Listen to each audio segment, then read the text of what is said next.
Hi అండి అందరికీ. ఇవాళ వైట్ సాస్ పాస్తా ఎలా చేసుకున్నామో చూసేయండి. ముందుగా కళాయి పెట్టుకొని దాంట్లో బటర్ వేసేసుకున్నామండి. బటర్ వేసి కరిగాక 2 స్పూన్లు మైదా వేసుకొని సిమ్‌లో పెట్టుకొని కలుపుకుంటూ వేయించుకోండి. ఇది కొంచెం వేగాక దాంట్లో పాలు పోసుకున్నాము.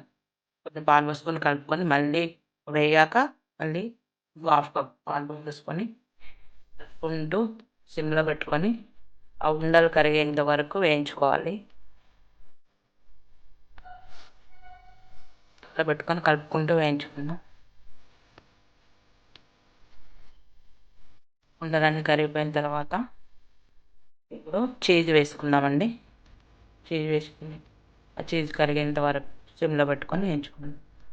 వైట్ సాస్ పాస్తా రెడీ అయింది. అది పక్కన పెట్టేసుకొని మళ్ళీ ప్యాన్ పెట్టేసేసుకొని దాంట్లో బటర్ వేసుకొని అది వేగాక రెడ్ క్యాప్సికమ్, యెల్లో క్యాప్సికమ్ వేసుకొని వేయించుకొని బ్రొకోలి కూడా వేసుకొని వేయించుకొని అవి వేగుతున్నప్పుడు సాల్ట్ వేసుకొని అవి కూడా వేగుతున్నప్పుడు ఒరిగానో తర్వాత చిల్లీ ఫ్లేక్స్ వేసుకొని వేయించుకోవాలి.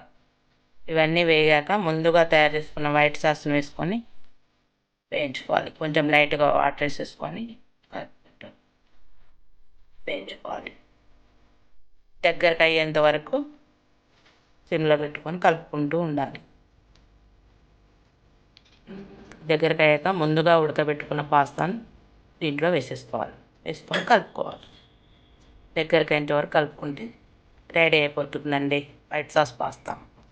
ఈ వీడియో నచ్చితే లైక్ చేయండి, షేర్ చేయండి, కామెంట్ చేయండి, సబ్స్క్రైబ్ చేసుకోండి.